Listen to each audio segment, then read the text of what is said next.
Hi എടാ നമ്മുടെ human capital formation എന്ന് പറയുന്ന ചാപ്റ്ററിൻ്റെ 5ാമത്തെ ചാപ്റ്റർ ഇന്ത്യൻ എക്കോണമിയിൽ അതിൽ ഷുവറായിട്ട് നിങ്ങൾക്ക് ചോദിക്കാൻ ചാൻസ് ഉള്ള ഒരേ ഒരു ഭാഗം എന്ന് പറഞ്ഞാൽ ഏതാണ് സോഴ്സസ് ഓഫ് ഹ്യൂമൻ ക്യാപിറ്റൽ ആണല്ലേ. ഏതാണ് ചോദിക്കുക?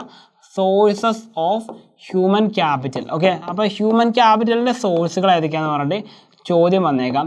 അപ്പോൾ അങ്ങനെ വരികയാണെങ്കിൽ നിങ്ങൾ എഴുതിയേക്കേണ്ട കാര്യമാണ് നമ്മൾ പറയാൻ പോകുന്നത് കേട്ടോ. അപ്പോൾ നോക്കിക്കോളൂ, ഹ്യൂമൻ ക്യാപിറ്റലിൻ്റെ സോഴ്സുകൾ ഏതെന്ന് പറഞ്ഞിട്ടാണ് പരീക്ഷയ്ക്ക് ചോദ്യം വരാമെന്ന് പറഞ്ഞു. ആ ടൈപ്പ് ക്വസ്റ്റ്യനാണ് ഇവിടെ കൊടുത്തിട്ടുള്ളത്.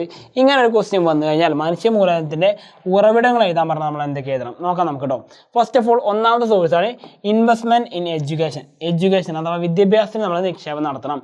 രണ്ടാമത്തേണ് ഹെൽത്ത്, ആരോഗ്യത്തിന് നിക്ഷേപം നടത്തണം.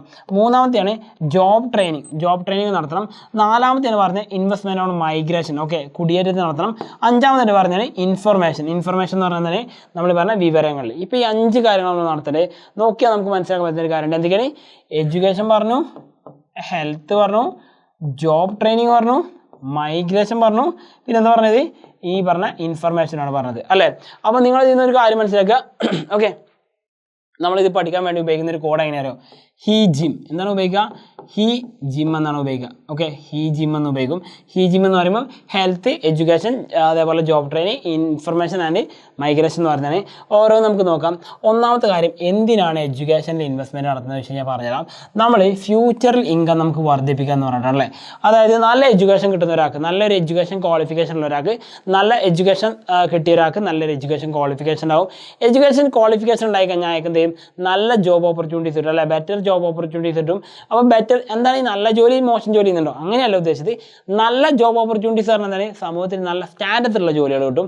അപ്പോൾ ബെറ്റർ ജോബ് ഓപ്പർച്യൂണിറ്റീസ് കിട്ടും. അങ്ങനെ ബെറ്റർ ജോബ് ഓപ്പർച്യൂണിറ്റീസ് കിട്ടിക്കഴിഞ്ഞാൽ എന്ത് ചെയ്യും? ബെറ്റർ ഇൻകം അയാൾക്ക് കിട്ടും. ബെറ്റർ ഇൻകം അയാൾക്ക് കിട്ടിക്കഴിഞ്ഞാൽ നോർമലി എന്ത് ചെയ്യും? അയാളുടെ ലിവിങ് സ്റ്റാൻഡേർഡ് ഉയരും അല്ലേ. അപ്പോൾ നമ്മുടെ ഫ്യൂച്ചർ ഇൻകം എന്ത് ചെയ്യും? അതിൻ്റെ ഭാഗമായിട്ട് നമുക്ക് കൂടുക തന്നെ ചെയ്യും. അപ്പോൾ ഇതിനൊക്കെ കാരണം എന്താണ്? എഡ്യൂക്കേഷൻ ആണ് അതിന് കാരണം. അതായത് an educated person get opportunities of better jobs. Okay, മികച്ച രീതിയിലുള്ള ജോലികൾക്കുള്ള അവസരങ്ങൾ നമുക്ക് എന്ത് ചെയ്യും? അതുവഴി ലഭിക്കും. വിത്ത് ഹയർ ഇൻകം. ഓക്കെ, ഏറ്റവും ഉയർന്ന ഇൻകം തന്നെ ഇതിൻ്റെ കൂടെ നമുക്ക് ഓഫറായിട്ട് വരികയും ചെയ്യാറുണ്ട് കേട്ടോ.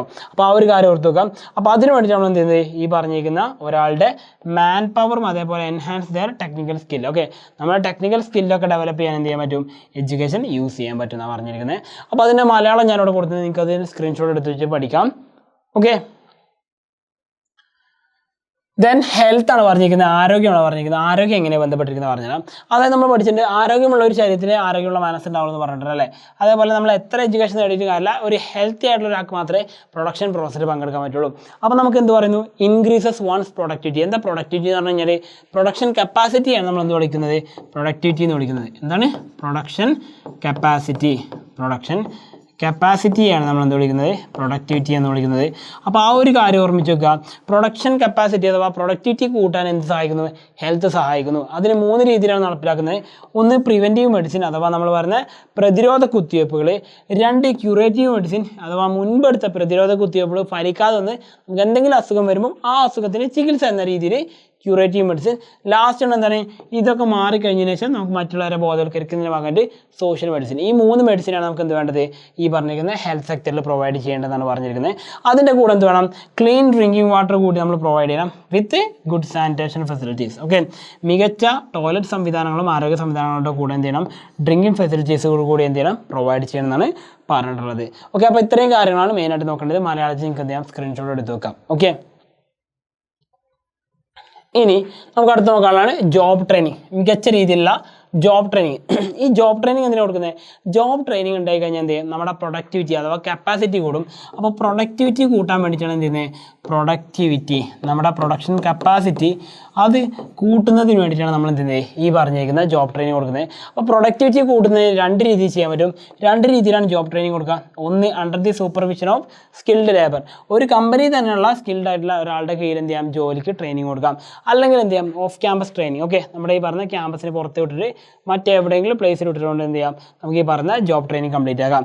അപ്പോൾ ഇതിൻ്റെയൊക്കെ ഏറ്റവും റിസൾട്ട് എന്ന് പറഞ്ഞാൽ it enhances labour productivity more more than that of cost of it. എന്ന് വെച്ചാൽ ഒരാളുടെ പ്രൊഡക്ടിവിറ്റി കൂട്ടാൻ എന്ത് ചെയ്യുന്നുണ്ട്, ഒരുപാട് സഹായിക്കുന്നുണ്ട്.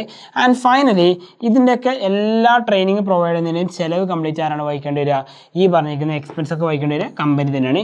എങ്കിൽ കൂടി കമ്പനിക്ക് ഒരുപാട് ലാഭം വരും. കാരണം എന്താ പറയുക, ഏറ്റവും നന്നായിട്ട് എക്സ്പേർട്ട് ആയിട്ടുള്ള ആൾക്കാർ എന്ത് ചെയ്യാൻ പറ്റും, ട്രെയിനിങ്ങിലൂടെ നമുക്ക് വാർത്തെടുക്കാൻ പറ്റും. അതുകൊണ്ടാണ് ഈ പറയുന്നത്. ഓക്കെ, ദെൻ നമുക്ക് അടുത്ത് നോക്കാനുള്ള അടുത്ത ഏരിയ എന്ന് പറയുന്നത് ഫോർത്ത് വൺ നമ്മൾ പറഞ്ഞത് ഈ പറഞ്ഞ നിക്ഷേപം പരിശീലനത്തിന് ശേഷം. ഓക്കെ, ഇതും സ്ക്രീൻഷോട്ട് എടുത്തോളൂ, ഞാൻ മാറിത്തരാം. ഇനി എൻ്റെ കുറവ് കൊണ്ട് നിങ്ങൾ ഇവിടെ നിന്ന് സ്ക്രീൻഷോട്ട് എടുക്കാക്കണ്ട.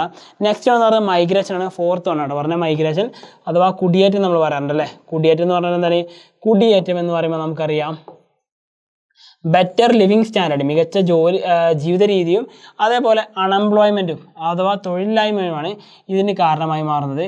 അപ്പോൾ നമ്മൾ എന്തിനു വേണ്ടിയിട്ടാണ് മൈഗ്രേറ്റ് ചെയ്യാറുള്ളത്, especially to find better income jobs. Okay, മികച്ച വരുമാനം കിട്ടുന്ന ജോലി ലഭിക്കാൻ വേണ്ടിയിട്ട് എന്ത് ചെയ്യാറുണ്ട്, നമ്മൾ മൈഗ്രേറ്റ് ചെയ്യാറുണ്ട്. എവിടെ നിന്ന് അങ്ങോട്ടാണ് മൈഗ്രേറ്റ് ചെയ്യുക, പൊതുവേ റൂറൽ ഏരിയാസ്, ഗ്രാമങ്ങളിൽ നിന്നും നേരെ നഗരങ്ങളിലേക്കാണ് മൈഗ്രേറ്റ് ചെയ്യാറുള്ളത്. അപ്പോൾ എന്തിനൊക്കെ വേണ്ടിയിട്ടാണ്, ബെറ്റർ ലിവിങ് സ്റ്റാൻഡേർഡിന് വേണ്ടിയിട്ടും അതേപോലെ ബെറ്റർ ഇൻകം ജോബ്സിനൊക്കെ വേണ്ടിയിട്ടാണ് എന്ത് ചെയ്യാറുള്ളത്, നമ്മൾ സാധാരണ മൈഗ്രേറ്റ് ചെയ്യാറുള്ളത് അഥവാ കുടിയേറ്റം നടത്താറുള്ളത്. അപ്പോൾ കുടിയേറ്റം എന്തിനു വേണ്ടിയിട്ടാണെന്നുള്ള കാര്യം മൈഗ്രേഷൻ ഇവിടെ കൊടുത്തിട്ടുണ്ട്. മൈഗ്രേഷൻ എന്ന് മാത്രമല്ല, ഇതിൻ്റെ മലയാളം തന്നെ പൂർണ്ണമായിട്ട് പറയുകയാണെങ്കിൽ കുടിയേറ്റം എന്നാണ് വരുന്നത് കേട്ടോ. അപ്പോൾ കുടിയേറ്റം എന്നാണ് വരുന്നത്. സ്ക്രീനിൽ നിന്ന് മാറിക്കാം, നിങ്ങൾക്ക് സ്ക്രീൻഷോട്ട് എടുക്കാം. Okay fine. ദെൻ നമ്മൾ ഇനി അടുത്ത ഏരിയക്ക് പോകുന്നത്, അടുത്ത ഏരിയ എന്ന് പറയുന്നത് നോക്കിക്കോളൂ, ഇൻഫർമേഷൻ, വിവര മേഖലകളാണ് പറയുന്നത്. ഇൻഫർമേഷൻ എന്തിനാണ്, നമുക്ക് ഡിസിഷൻ മേക്കിങ്ങിനാണ് അല്ലേ. നമുക്ക് കാര്യങ്ങളിൽ തീരുമാനങ്ങൾ എടുക്കാൻ വേണ്ടിയിട്ടാണ് നമ്മൾ ഈ ഡിസിഷൻ മേക്കിങ്ങിന് വേണ്ടിയിട്ട് ഉപയോഗിക്കുന്നത്. ഇൻഫർമേഷൻ എന്ന് പറയുന്നത് മെയിനായിട്ട് ഇൻഫർമേഷൻ പറഞ്ഞാൽ എന്തായാലും all sorts of acquiring all sorts of information regarding എന്ന് പറഞ്ഞു കൊടുക്കുന്നത് ലേബർ മാർക്കറ്റിനെ കുറിച്ചുള്ള ഇൻഫർമേഷന്, എഡ്യൂക്കേഷനെ കുറിച്ചുള്ള ഇൻഫർമേഷന്, ഹെൽത്തിനെ കുറിച്ചുള്ളത്. അപ്പോൾ ചുരുക്കി പറഞ്ഞു കഴിഞ്ഞാൽ നമ്മുടെ എക്കോണമിയിൽ എന്താണോ ഇപ്പോൾ ആവശ്യമുള്ള ആ ട്രെൻഡ് മനസ്സിലാക്കാൻ നമുക്ക് എന്ത് വേണം, ഇൻഫർമേഷൻ വേണം അല്ലേ. അപ്പോൾ ഈ ഇൻഫർമേഷൻ അതുകൊണ്ടാണ് നമ്മൾ ഉദ്ദേശിക്കുന്നത് ഇൻഫർമേഷനിൽ നമ്മൾ ഇൻവെസ്റ്റ്മെൻറ്റ് നടത്തിയിരിക്കണം എന്ന് പറയുന്നത്. ഓക്കെ, അപ്പോൾ അതിൻ്റെ മലയാളം കൂടി ചേർത്തിട്ട് നിങ്ങൾക്ക് അത് എന്ത് ചെയ്യാം, വായിച്ച് നോക്കാം. Then we are moving to the next one എന്ന് പറഞ്ഞിട്ട് നമ്മൾ പോകുന്നത്. അപ്പോൾ ഇത്രയും ഏരിയകൾ, ഈ 5 കാര്യങ്ങൾ നമ്മൾ എന്ത് ചെയ്യേണ്ടത്, പഠിച്ചു വെക്കണം. നമ്മൾ പറഞ്ഞ കോഡ് എന്തായിരുന്നു, ഹീ ജിം എന്നാണ് പഠിക്കാൻ പറഞ്ഞല്ലേ. ഹീ ജിം എന്നാണ് പഠിക്കാൻ പറഞ്ഞത്.